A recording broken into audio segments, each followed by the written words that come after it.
नमस्कार दोस्तों, मैं हूं जीवा। आज हम बात करने वाले हैं हिमालय के उस रहस्यमयी जीव की जिसे कुछ लोग हिममानव और कुछ लोग यति कहते हैं। क्या यह सच है या सिर्फ एक कहानी?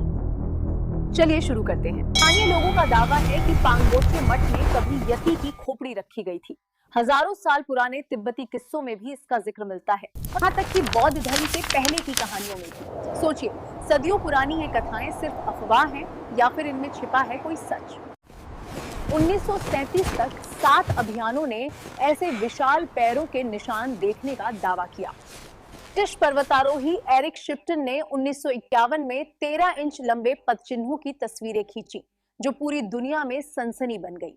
इन तस्वीरों के बाद यति को खोजने की दौड़ शुरू हो गई, लेकिन असली सबूत अब तक कोई नहीं दे सका।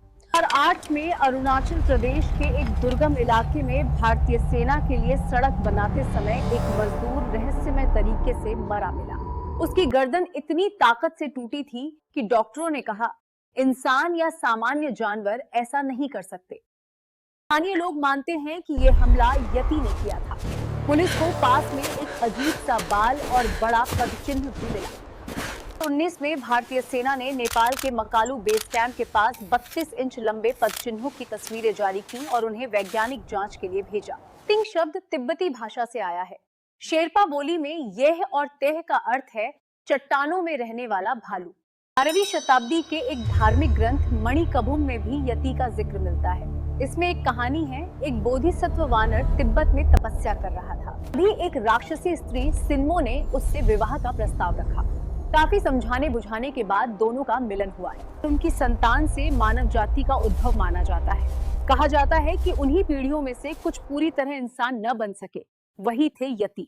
हिमालय की कई संस्कृतियों ने यति को ग्लेशियर देवता मानकर पूजा भी की। 1978 में प्रकाशित हिमालयन एंथ्रोपोलॉजी किताब बताती है कि तिब्बती धार्मिक अनुष्ठानों में यति के अवशेषों का प्रयोग भी किया जाता था। इतिहास में यति इतना चर्चित था कि 326 ईसा पूर्व जब सिकंदर ने भारत पर आक्रमण किया, उसने भी यति को देखने की इच्छा जताई। लेकिन स्थानीय लोगों ने कहा, यह जीव केवल ऊंचे पहाड़ों पर जीवित रह सकता है, मैदानों में नहीं। एक समय में पहला दावा 1832 में मिला। ब्रिटिश प्रकृतिविद ब्रायन हॉडसन ने अपने लेख में लंबे काले बालों वाला एक अजीब जीव देखने की बात लिखी। हालांकि उन्होंने उसे गलती से ओरांगुटान कहा, जबकि ओरांगुटान भारत में पाया ही नहीं जाता। 1879 में ब्रिटिश डॉक्टर मेजर वॉडल ने भी हिमालयी ग्लेशियर पर रहस्यमयी पदचिन्ह देखने का दावा किया। 1921 में एवरेस्ट अभियान से लौटते समय क्लाइंबर चार्ल्स हॉवर्ड और उनकी टीम ने भी बड़े बड़े पैरों के निशान देखे। स्थानीय गाइड्स ने इन्हें मेथो कांगमी कहा, जिसका अर्थ था मनुष्य भालू हिममानव, लेकिन अंग्रेज पत्रकार ने इसका गलत अनुवाद कर दिया। 1930 के दशक तक कई बार यति के पदचिन्ह देखने की घटनाएं दर्ज की गई। ज़ेमू ग्लेशियर पर 19,000 फीट की ऊंचाई पर भी इन्हें देखा गया। यहीं से अबॉमिनेबल स्नोमैन नाम पड़ा, जो आज भी यति का पर्याय माना जाता है। कुल 7 अभियानों ने इन रहस्यमयी निशानों की रिपोर्ट दी थी। कुछ स्थानीय शिकारी और गाइड्स ने तो यहाँ तक दावा किया, तिब्बती मठों में यति की खोपड़ी और हाथ संरक्षित हैं। उस समय नेपाल में राणा वंश का शासन था और विदेशी लोगों को प्रवेश की अनुमति नहीं थी। इसी वजह से पश्चिमी शोधकर्ता प्रत्यक्ष रूप से जांच नहीं कर पाए। 1951 में राजनीति बदली और नेपाल खुल गया। यहीं से यति खोज का नया अध्याय शुरू होता है। 1951 में ब्रिटिश पर्वतारोही एरिक शिप्टन ने बर्फ पर मिले विशाल पदचिन्ह की तस्वीर ली। ये फोटो पूरी दुनिया में फैल गई और यति चर्चा का मुख्य विषय बन गया। इसके बाद लोग दुनिया भर से नेपाल आने लगे। 1953 में ब्रिटिश अखबार डेली मेल ने एक विशेष अभियान भेजा, जिसमें पत्रकार और पर्वतारोही शामिल थे। इस अभियान के दौरान स्थानीय लोगों ने कहा कि पांगबोचे मठ में यति की खोपड़ी रखी गई है। जांच के लिए बालों का नमूना लिया गया, लेकिन वैज्ञानिकों ने कहा ये किसी अज्ञात प्रजाति के नहीं हैं। इसके बाद अमेरिकी खोजकर्ता और करोड़पति टॉम स्लिक ने 1957 से 1959 तक नेपाल में कई अभियान चलाए।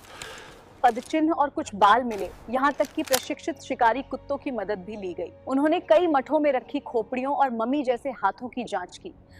अमेरिका लौटने पर उन्होंने कहा कि यति की शायद 3 किस्में हो सकती हैं, एक अलौकिक और बाकी वास्तविक। दुर्भाग्य से वे अपने निष्कर्ष प्रकाशित कर पाते उससे पहले ही एक विमान दुर्घटना में मारे गए और रहस्य उनके साथ चला गया। 1950 के दशक तक यति की दीवानगी अपने चरम पर थी। इस रहस्यमय जीव पर फिल्में बनने लगी और इन फिल्मों, कॉमिक्स और दावों ने यति की कहानी को और भी मशहूर बना दिया। जिज्ञासा इतनी बढ़ गई कि 1959 में नेपाल और अमेरिका की सरकारों को मिलकर नियम बनाने पड़े। इनमें 3 मुख्य बातें थी। पहली, जो कोई भी यति की तलाश करना चाहेगा उसे 5,000 रुपए का शुल्क चुकाना होगा। दूसरी, यति का शिकार करना मना था, सिर्फ आत्मरक्षा में मारना मान्य था। और तीसरी, यति से जुड़े सभी सबूत पहले नेपाल सरकार को सौंपने जरूरी थे। दिलचस्प बात यह थी कि नेपाल सरकार को भी पूरा यकीन नहीं था कि यति सचमुच मौजूद है या नहीं। इसके बावजूद खोज जारी रही। 3 खोजकर्ताओं के प्रयास सबसे चर्चित माने जाते हैं। पहले थे Irish American explorer Peter burn. उन्होंने 5 अभियानों में लगभग 38 महीने हिमालय में बिताए। पांगबोचे मठ में यति का हाथ और खोपड़ी होने का दावा था। लामा साधुओं से उन्होंने हाथ मांगा पर मना कर दिया गया। आखिरकार दान देने पर उन्हें एक उंगली मिल गई। वो इसे भारत लाए और अभिनेता जेम्स स्टुअर्ट की मदद से लंदन तस्करी कराई। लंदन में प्रोफेसर विलियम हिल ने जांच की और निष्कर्ष निकाला, ये मानव की उंगली थी, यति की नहीं। दूसरे खोजकर्ता थे इटली के प्रसिद्ध पर्वतारोही राइनहोल्ड मेशनर।